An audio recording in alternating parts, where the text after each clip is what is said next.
So, the Koenigsegg Gemera. Gemera is actually a name my mother came up with for this car. It's Swedish for to give more. Gemera. And then we pushed that together into a new word. So it became the Gemera. What does that mean? We believe this car really gives more. We have a full size megacar. It is a mid-engine car. It gives the impression of being a mid-engine car. But inside, you have an interior space never before seen in even a GT sports car. You can be 4 2-meter persons fitting in this car, front and rear. You don't even need to move the front seats backwards or forwards to get in and out of the rear seat. The Koenigsegg door system really comes into play here, because you can park this car right next to another one, this close, and open the door fully. It's really practical. We have some sensors up here, so if you're in a low garage, it will stop a little bit early. But this is designed to fit in 95% of all garages in the world. But if you have a really low one, it will stop at an earlier angle. You also have sensors stopping the door going out if there would be an obstacle here. But it is also cleared for high curbs, which is practical. So the technology behind this car is truly unheard of. The combustion engine is 600 horsepower and 600 newton meters of torque from a 3-cylinder engine. It is really a little monster of an engine. It is only 2 liters, but it has twin turbo and it has 3 valves. And it is designed to run on renewable fuels. It is capable of being CO2 neutral, the engine and the car. So we really want to put an end to fossil fuel dependency on combustion engines. And the advantage of doing that is that compared to a pure electric car, this one is at least 30% lighter than it would otherwise be with that range and power if it was pure electric.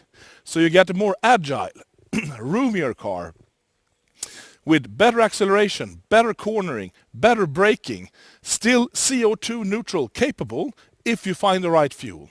It is flex fuel, so you can run on whatever you can find basically, but it is optimized and envisioned to run on renewable biofuels. And we really want to push that side of the automotive industry. Electric cars are great, but there are not enough charging stations around, and it's difficult to produce cells quickly enough for worldwide implementation. So this is a parallel track where you get a lighter car, more performance, CO2 neutral, basically emission-free with all the particle filters and everything, and especially if you run on alcohols, it's extremely clean. And if you fill it up on renewable alcohol, and you can also plug it in and fill up electricity, you can be as CO2 neutral and as environmentally friendly as a pure electric car.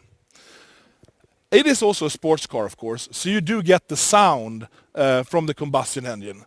And when I say 3-cylinder, of course, it sounds like a tiny little engine that won't sound so exciting.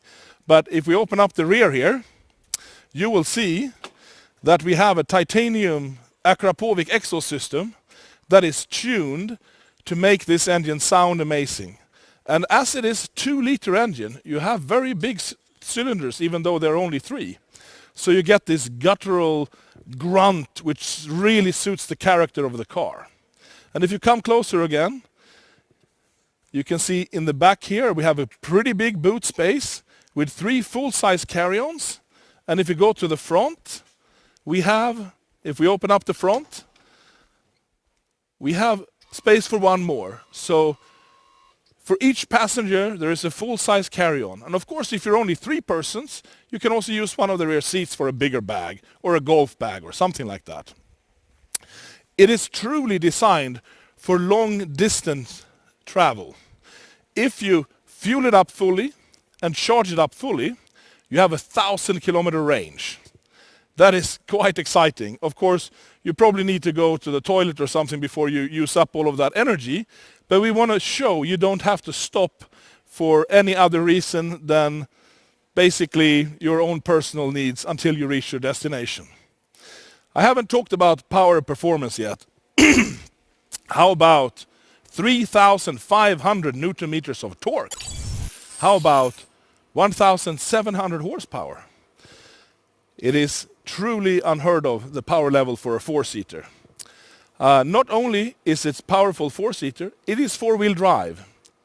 So the combustion engine, together with an electrical motor, drives the front axle. And the front axle has an hydraulic clutch for each output shaft. So you get torque vectoring on the front axle. In the rear, we have one 500 horsepower electrical motor with 1,000 Newton meters each for each rear wheel. So again, you get torque vectoring. So 4-wheel drive, 4-wheel torque vectoring, and 4-wheel steering. So the chassis of this car is truly state-of-the-art. We can play around with so many variables to make it steady as a freight train on the Autobahn and agile around the corners, around the track, because we can play with all of these parameters in a truly astounding way. It is a full carbon fiber construction, body, monocoque, chassis, everything. It has a global rigidity of 40,000 Newton meters per degree from axle to axle, which is really astonishing for a 4-seater. The weight, the curb weight, well, our production aim is 1,880 kilos or so. The aim is to stay under 1,900. With this kind of fuel size, battery size, 4-seater, full-size car, it is a really competitive weight. So please enjoy. Thank you so much.